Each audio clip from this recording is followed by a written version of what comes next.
David, I wonder if you could just talk briefly about this issue of pay, which has caused many of us in the news provision world such pain over the last 10 or 12 years and continues to do so.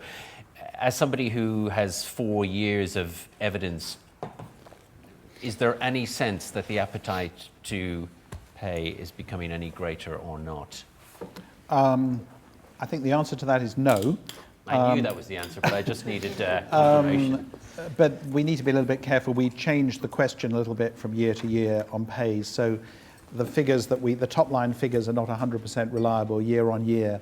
But I think there hasn't, as far as I can see, there hasn't been a surge in people wanting to pay for news. That's the sort of bad news, if you like. I suppose the good news is twofold. One is this growth in some countries of people who are paying to have a long-term relationship, if you like, with the person to whom they're paying some money, a subscription.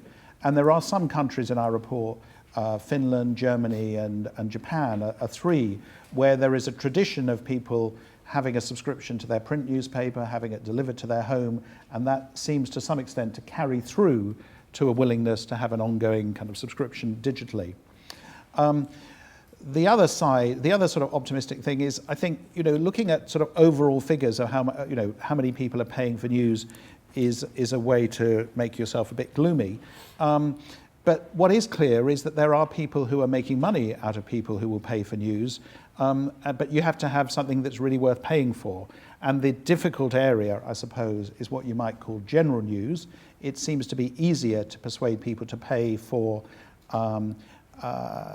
niche news, financial news, business news, and so on. So if you look at the Financial Times, for example, Financial Times now has more digital subscribers than it has print subscribers.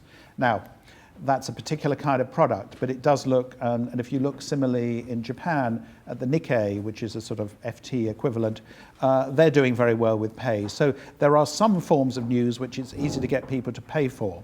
The problem is that if you think news, high quality news, is a democratic imperative, it would appear that the number of people who will pay for it is far fewer than the number of people who ought to be exposed to it.